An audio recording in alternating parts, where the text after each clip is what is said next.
بسم الله الرحمن الرحيم نحمدك اللهم على ما وشحت قلوب العلماء بكتابك ووشيت عقول الأزكياء بسنة نبيك وأكملت أصول الدين بإجماع أمة رسولك وأتممتها بالقياس ونصلي ونسلم على رسولك محمد صلى الله عليه وسلم أفضل الهداة وعلى آله وصحبه النجوم الزواهر أبدا أبدا. أما بعد فأعوذ بالله من الشيطان الرجيم. بسم الله الرحمن الرحيم. اليوم أكملت لكم دينكم وأتممت عليكم نعمتي ورضيت لكم الإسلام دينا. صدق الله مولانا العظيم. اللهم صل على محمد وعلى آل محمد كما صليت على إبراهيم وعلى آل إبراهيم إنك حميد مجيد. اللهم بارك على محمد وعلى آل محمد كما باركت على إبراهيم وعلى آل إبراهيم إنك حميد مجيد. زما محترم مسلمانان ورونو د اهل سنت والجماعت د عقیدې سره تعلق لرونکو په دې ننني مجلس کې به موږ د غیر مقلدینو لا مذهبو چې ځانونو ته اهل حدیث او وهابیان وای د دوی یو دو اعتراض چې زموږ په عوامو او زموږ په کمزورو طالبانو باندې کوي د هغه اعتراضونو تشریح او د هغوی اجمالی جواب به د الله پاک په توفیق باندې بیان کو. دوی احناف عوامو او طالبانو باندې دا اعتراض کوي چې ګوره تاسو د الله او د الله د پیغمبر په مقابله کې د خپل امام خبره منئ، تاسو د الله د کتاب او د رسول الله صلی الله علیه وسلم د حدیثو په مقابله کې په فقه باندې عمل کوي. نو یو اعتراض د دوی دا ده چې امام اعظم ابو حنیفه رحمه الله د الله پاک او د الله په مقابل کې دري. دویم دا چې دوی فقه د قرآن او د سنت په مقابل کې دري. نو یو اعتراض د دوی دا ده. دویم اعتراض دوی په احناف او عوامو او کشرانو طالبانو باندې دا کوي چې الله پاک فرمای اليوم اکملت لكم دینکم.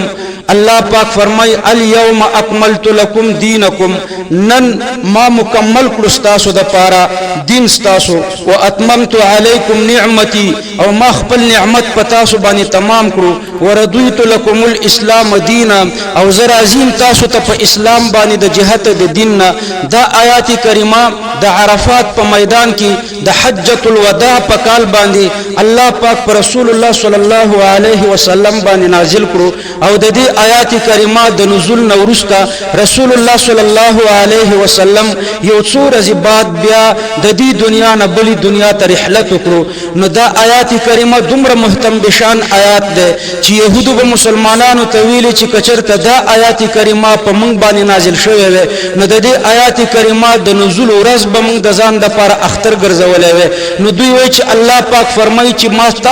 تاسو دین مکمل کړو. نو چې دین مکمل دی فقه ته څه ضرورت ده؟ دا دو اعتراض دا غیر مقلدین کوي. نو اول به یو تمهید کیدو او د تمهید نورسته به بیا دې دواړو اعتراضونو ته جواب ذکر کو او بیا به دام بیان کو په اخر کې چې غیر مقلدین او لا مذهبان دې اعتراض ته ولې مجبور شو. غیر مقلدین او لا مذهبان چې ځانونو ته جعلی اهل حدیث موږ ورته جعلی اهل حدیث وایو، دوی ځان ته د اهل حدیثو ټوله وایي. دوی د 1383 عیسوي کال نورسته دا اعتراض شروع کړی دی. مخکې د انګریزانو د دورې نه مخکې اهل حدیث دا جعلی اهل حدیث نو، دا غې نه مخکې دا اعتراض چا نه دی کړی سوا د روافضو نه. روافضو به مخکې دا اعتراض زمزمه کولو او د روافضو په تقلید کې چې کله هندوستان انګریزانو ونیولو نو د روافضو په تقلید کې د دې علاقې غیر مقلدین لا مذهبه چې ځانونو ته اهل حدیث وایي او موږ ورته جعلی اهل حدیث وایو. نو دوی دا اعتراض زمزمه کوي د دې اعتراض مقصد د دوی څه دی آیا دوی په دې اعتراض کې د قران خدمت کوي آیا دوی په دې اعتراض کې د رسول الله صلی الله علیه وسلم د سنتو څخه خدمت کوي آیا د دوی د دې اعتراض مقصد څه د دین خدمت ده نو اخر کې بدام بیان کو خو ابتداء به اول تمهید دا ذکر کو چې کله رسول الله صلی الله علیه وسلم د خپل پیغمبري اعلان وکړو نو د رسول الله صلی الله علیه وسلم د پیغمبري د اعلان په وخت کې په دنیا کې درې آسماني کتاب او دوه پکې دینونه چلیده یو دین د يهودیت دویم دین د عیسویت دا دوه دین او درې آسماني کتاب یو کتاب تورات دویم انجیل او دریم زبور اگر چې دا درې وړه کتابونه په خپل اصلي حالت باندې پاتې نو په دوی کې لاسوهنه او تحریفونه شوي خو بیا هم نوم ور باندې د آسماني کتابونو پروتو نو دوه آسماني دینونه يهودیت او عیسویت اگر چې په خپل اصلي حالت باندې نو پاتې او درې آسماني کتاب او تورات انجیل او زبور اگر چې دا درې وړم په خپل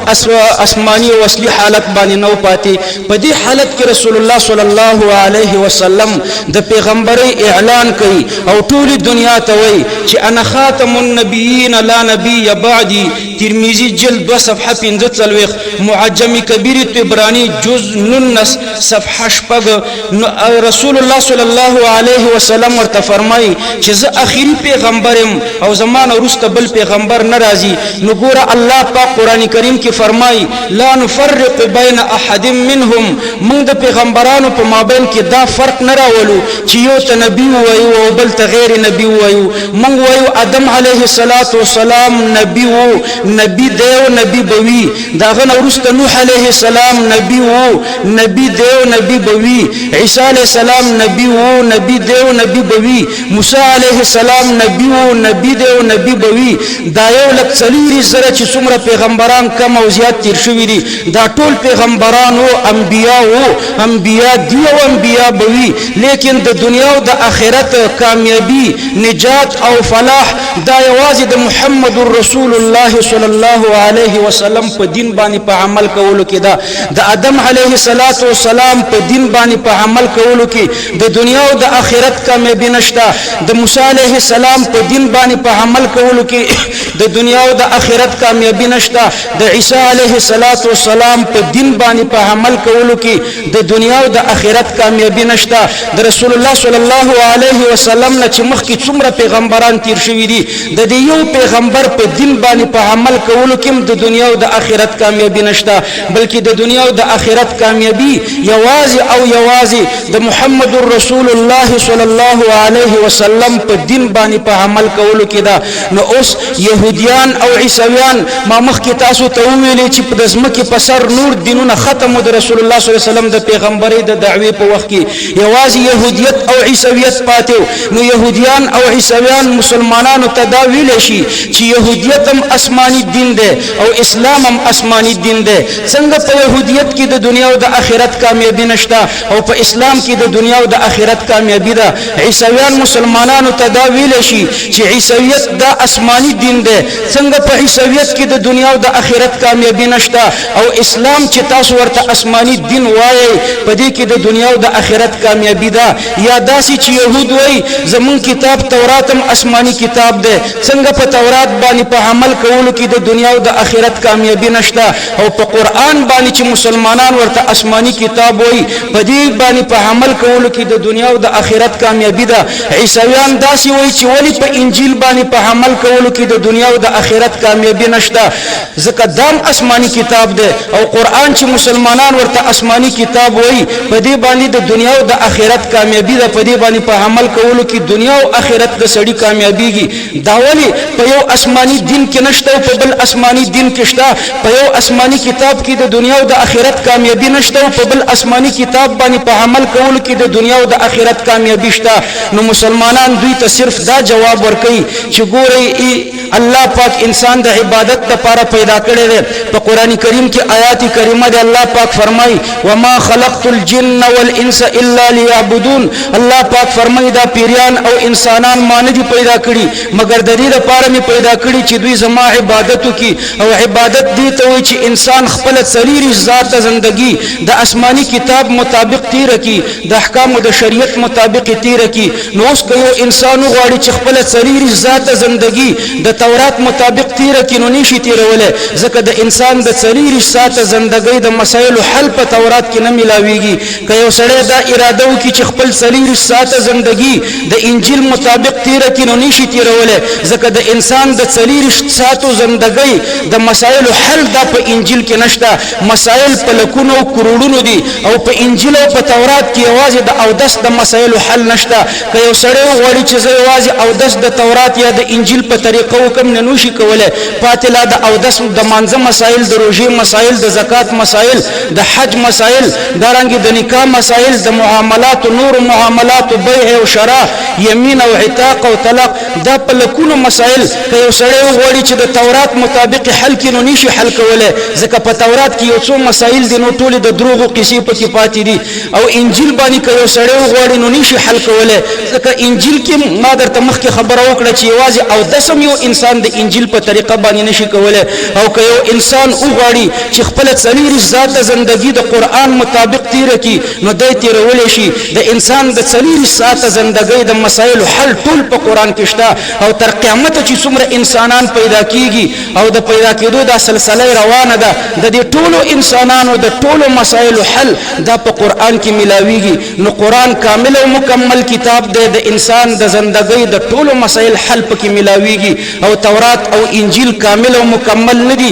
د انسان د زندګۍ د ټولو مسائل حل پکې نه ملاويږي لدی وجنه موږ وایو چې تورات او انجیل منسوخ دي په دې باندې په عمل کولو کې د دنیا او د آخرت کامیابی نشته او قران ناسخ دی کامل او مکمل کتاب دی په دې باندې په عمل کولو کې د دنیا او د آخرت کامیابی ده يهود او نصارا موږ ته دا جواب نشي راکولای چې تورات کامل دی او د انسان تمام مسائل دا په تورات حل کیږي دارنګ عیسویان موږ ته دا جواب نشي راکولای چې انجیل کامل دی او د انسان تمام مسائل دا په انجیل باندې حل کیږي دا جواب دوی نشي کولای لیکن الټا ظاهری دا اعتراض په اسلام باندې کولای شي چې څنګه زمون تورات ناقص دی د انسان د ټولو مسائل حل پکې نه ملاويږي عیسویان به وایي چې څنګه انجیل ناقص دی د انسان د ټولو مسائل حل پکې نه ملاويږي نو دارنګ خو قران هم ناقص دی د انسان د ټولو مسائل حل د قران کې صراحتا نه ملاويږي مثلا د مثال په طریقه یو څو مسائل به موږ ذکر کو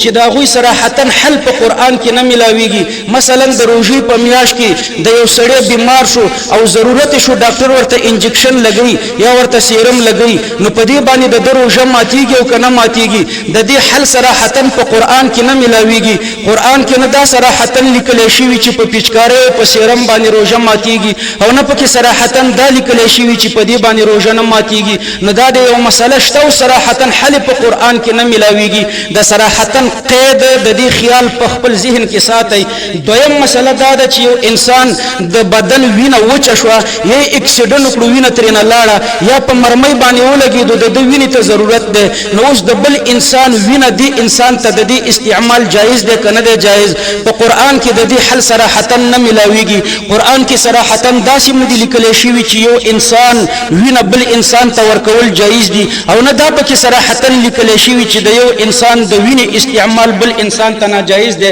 دارنګ دریم مثال دا ده چې د یو سړی یو ګرده ختم شوی ده صرف یو ګرده پاتې ده او په دې ګرده کې نقصان ده ډاکټر ورته د بل ګردې ضرورت خو نو اوس بل انسان دی انسان ته ګرده ورکول شي او کني شي ورکول یعنی د یو انسان عضو بل انسان استعمالول شي کني شي استعمالول د دې مسلې حل صراحتا په قران کې نه ملاويږي قران کې صراحتا دام نشته چې یو انسان د بل انسان عضو استعمالول شي او دام پکې صراحتا نشته چې یو انسان د بل انسان عضو نشي استعمالول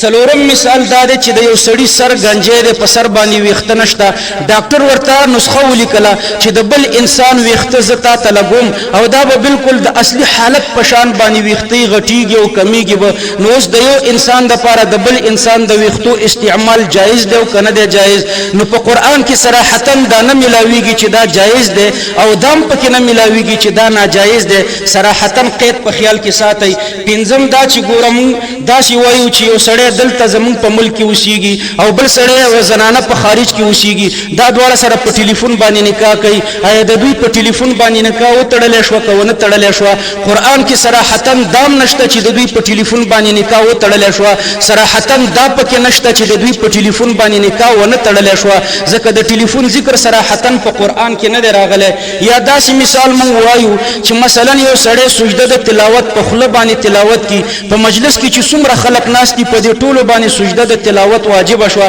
لیکن که یو سړی په ټلیفون باندې سجده د تلاوت واوري یا په ټیپ ریکارډ باندې سجده د تلاوت واورېده یا د راډیو نه سجده د تلاوت واورېده نو آیا په ده باندې سجده د تلاوت واجبه ده که نه ده واجبه د دې صراحتا حل په قرآن کې نه ملاویږي او ځکه قرآن کې داسې نه دي لیکلي چې د ټیپ یا د راډیو یا د ټلیفون نه د سجدې د تلاوت د اورېدو په وجه باندې سجده واجبه ده او نه صراحتا پکې دا لیکلي چې نه ده واجبه دا اسی یو څو مثال عام الفهم د عوامو دپاره ما پیش کړو ځکه دا آلات چې کوم ما ذکر کړه دا د رسول الله صلی الله علیه وسلم په زمانه کې نو او د قرآن د نازلېدلو په زمانه کې نو نو د دوی نمونه نه په قرآن کې شته او نه د رسول الله صلی الله علیه وسلم په سنتو کې شته نور داسې ډېر مثالونه دي ما یو کتاب لیکلی حنفیت او لا مذهبیت په هغې کې ما تقریبا د مانځه او د متعلقاتو د مانځه په باره کې 280 داسې سوالونه لیکلي چې د هغې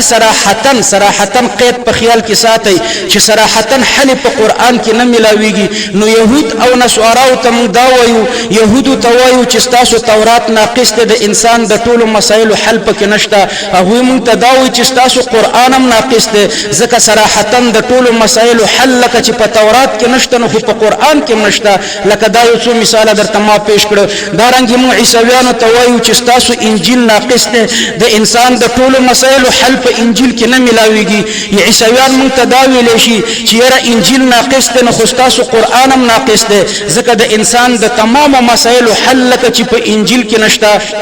نو دارنګ صراحتا په قرآن کې نشته نو موږ يهود او نصاراو ته یو جواب ورکو هغه جواب ورته دا ورکو چې ګوره تورات ناقص دی د انسان تمام مسائل په تورات باندې نه صراحتا حل کیږي او نه تعلیلا حل کیږي یا په بل اعتبار باندې په بل تعبیر وایا داسې وایا چې تورات ناقص دی په تورات کې صراحتا هم د انسان تمام مسائل نه دي ذکر شوي او د ټولو مسائلو حل پکې نه دی ذکر شوی نه صراحتا ذکر شوی دی او نه د تورات څه داسې اصول شته چې د هغې اصولو مطابق د انسان تمام مسایل حل کړی شي نو په تورات صراحتا هم نه حل کیږي او د تورات د اصولو مطابق هم نه حل کیږي له دې وجې نه تورات ناقص دی دارنګې موږ عیسویانو ته وایو چې ستاسو انجیل چې کوم دی په دې کې صراحتا د انسان د تمامو مسایلو حل نه ملاویږي او دارنګې د انجیلي اصولو مطابق هم نه ملاویږي نو نه صراحتا د انسان تمام مسایل په انجیل حل کیږي او نه انجیل کې داسې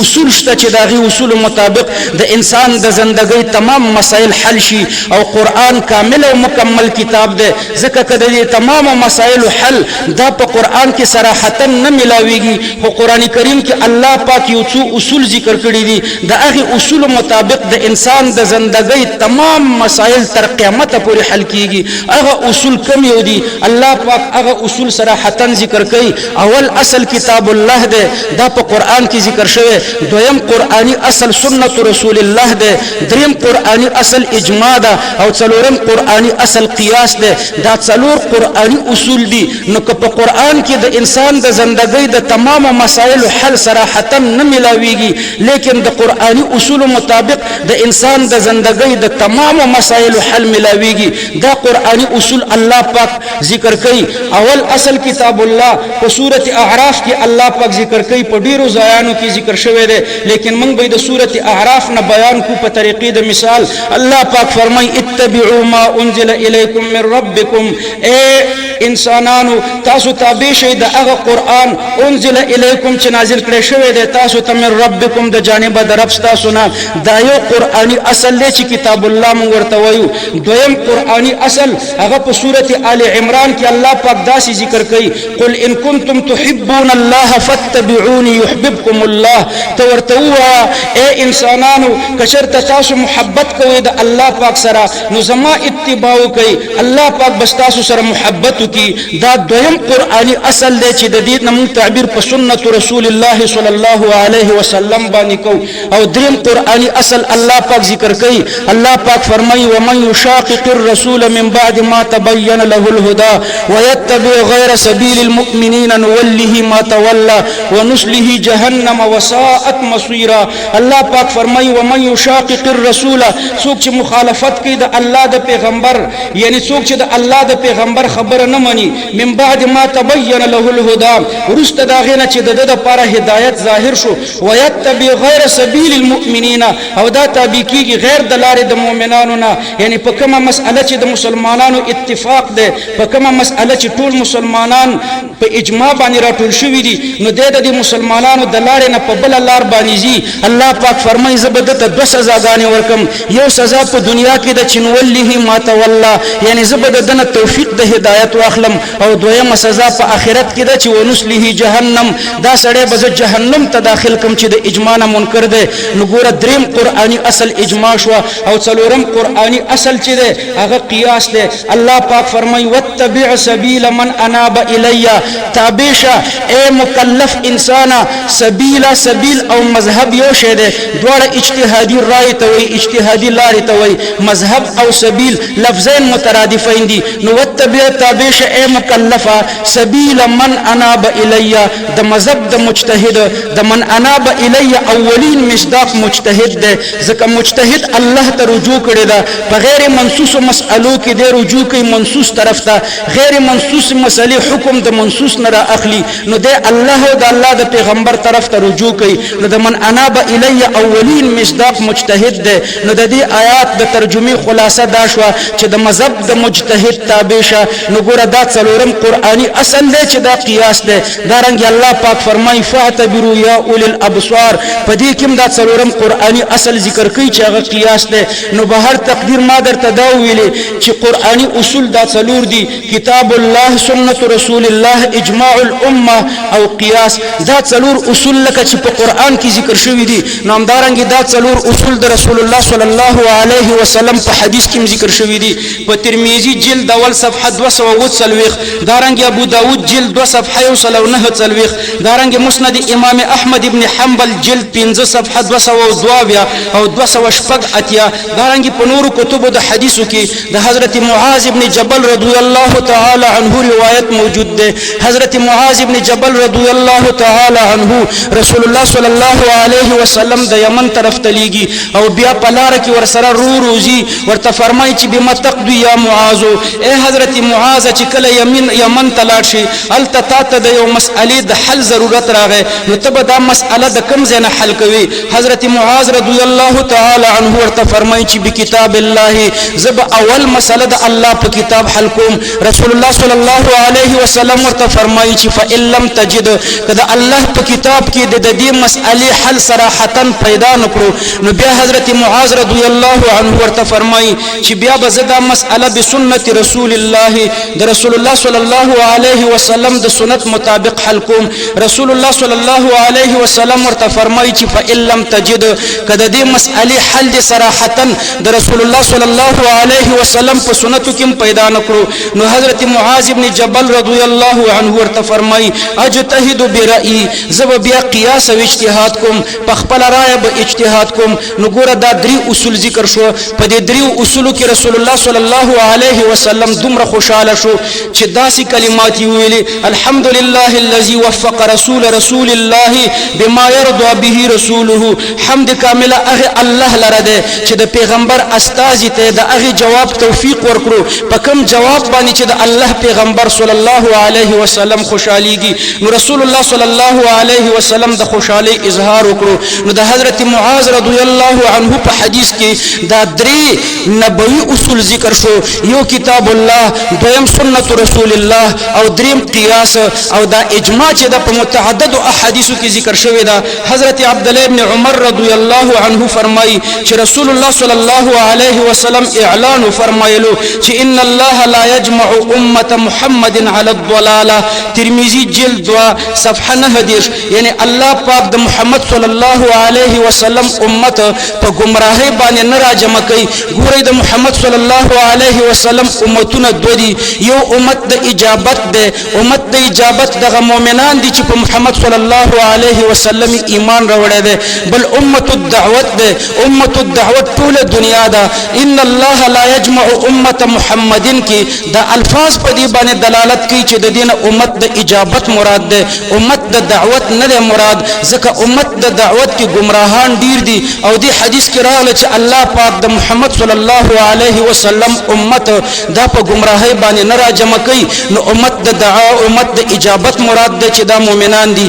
نو دې حدیث کې اجماع د اشاره راغله عرض می داو چې قرآنی اصول څلور شو کتاب الله سنت رسول الله اجماع الامه او دارنګي قیاس شرعي دا څلور قرآنی اصول دي او دارنګي دا څلور نبوي اصول دي د رسول الله صلی الله علیه وسلم هم دغه څلور اصول دا په حدیث کې بیان شو کتاب الله دویم سنت رسول الله دریم اجماع د امت او څلورم قیاس اوس موږ په چیلنج باندې يهوديانو ته وایو چې تاسو تورات ناقص ده د انسان د تمام مسائل حل په تورات کې صراحتا نشته دارنګي په تورات کې څه داسې اصول هم نشته چې داغه مطابق د انسان ټول مسائل حل شي عیسویانو ته په چیلنج باندې موږ وایو چې تاسو انجیل ناقص ده د انسان د تمام مسائل حل په انجیل کې صراحتا هم نه ملاويږي او دارنګي په انجیل کې داسې څه اصول هم نشته چې د هغه اصول مطابق د انسان تمام مسائل حل شي نو تاسو کتابونه ناقص دي او زمون قرآن کامل او مکمل کتاب ده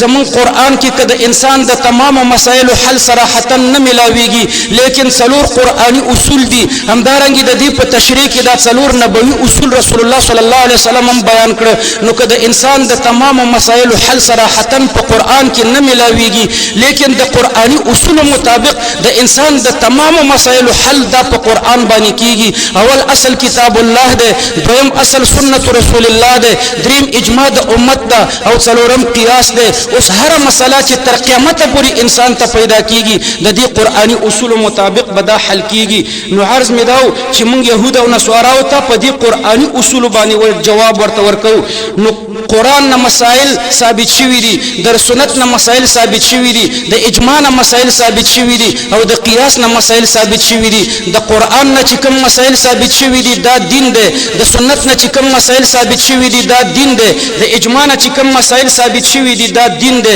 او د قیاس نه چې کوم مسائل ثابت شوي دي دا دین ده او دغه ثابت شوه مسلې چې موږ ورته دین وایو دا لیکل شوي دي د قرآن نه ثابت شوه مسلې لیکل شوي دي د سنت نه ثابت شوه مسلې لیکل شوي دي د اجماع الامت نه ثابت شوه مسلې لیکل شوي دي او د قیاس شرعي نه ثابت شوه مسلې لیکل شوي دي یعنی د دغه قرآنی اصول نه ثابت شوه مسلې دا لیکل شوي او د دغه نبوي اصول نه ثابت شوه مسلې لیکل شوي دي لیکن دا په کوم ځای کې لیکل شوي دي د قرآن نه ثابت شوه مسلې ټول په قرآن کې نه دي لیکل شوي د سنت نه ثابت شوه مسلې ټول دا په سنت کې نه دي لیکل شوي د اجماع نه ثابت شوه مسلې ټول دا په قرآن یا په سنت کې نه دي لیکل شوي د قیاس نه ثابت شوه مسلې ټول په قرآن یا په سنت کې نه دي لیکل شوي دا چرته لیکل شوي دي دا په فقه کې لیکل شوي دي علامه عینی رحمه الله فرمایي چې زما تر زمانی پورې یوازې احناف تقریبا یولس لکه او 90 زره مسلې د قرآن او د سنت او د اجماع او د قیاس نه راستلې دي نو د علامه عینی تر زمانی پورې چې 200 کاله مخکې تیر شوی دی د هغه زمانی پورې 11 لکه او 90 زره مسلې یعنی څه کم 12 لکه مسلې دا د قرآن او د سنت او د اجماع او د قیاس نه راوتلې دي یعنی د دې قرآنی اصول نه راوتلې مسلې دي دا رنګ د دې نبوي اصول نه راوتلې مسلې دي دا نو چرته لیکل شوی دي د قرآن نه ثابت شوه مسلې دا ټول قرآن کې نه دي لیکل شوی نو چرته لیکل شوی دا په فقه کې لیکل شوی د سنت نه ثابت شوه مسلې چې خپل په سنت کې نه دي لیکل شوی نو دا چرته لیکل شوی دا په فقه کې لیکل شوی د دریم قرآنی اصل چې اجماع ده دا رنګ نبوي اصل ده د دې نه چې کوم کومه مسلې ثابت شوي دا چیرته لیکل شوي دا په قران کې نه دي لیکل شوي دا په سنت کې نه دي لیکل شوي دا په فقه کې لیکل شوي د څلورم قرآني او نبوي اصل نه چې کومه مسلې ثابت شوي دي دا صراحتا په قران کې نه دي لیکل شوي دا په سنت کې نه دي لیکل شوي بلکې دا چیرته لیکل شوي په فقه کې لیکل شوي نو د قران نه ثابت شوه مسلې دین دی په فقه کې ولیکل شو د سنت نه ثابت شوه مسلې دین دی په فقه کې ولیکل شو د اجماع نه ثابت شوه مسلې دین دی په فقه کې ولیکل شو د قیاس نه ثابت شوه مسلې دین دی په فقه کې ولیکل شو نو لن تعبیرو کا د قرآنی اصول نه ثابت شوه مسلې دین دی دا په فقه کې ولیکل شو د نبوي اصول نه ثابت شوه مسلې دین دی دا په فقه کې ولیکل شو یعنی دین په فقه کې ولیکل شو نو فقه تعریف دا شو چې فقه څه ته وایي فقه دغه شی ته وایي چې په چا کې دین لیکل شوی دی د قرآن نه ثابت شوه مسلې د سنت نه ثابت شوه مسلې د اجماع نه ثابت شوه مسلې د قیاس نه ثابت شوه مسلې ما درته لنډ تعبیر وکړو چې د قرآني اصولو نه ثابت شوه مسلې او د نبوي اصولو نه ثابت شوه مسلې دا په فقه کې لیکل شوي دا دین دی او دا دین په فقه کې ولیکل شو نو فقه څه ته وایي فقه د دې قرآني اصولو نه ثابت شوه مسلو ته وایي فقه څه ته وایي فقه د دې نبوي اصولو نه ثابت شوه مسلو ته وایي فقه څه ته وایي فقه دې ته وایي چې په چا کې دین لیکل شوی نو فقه د دین په مقابل کې نه ده فقه د قرآن په مقابل کې نه ده فقه د سنت په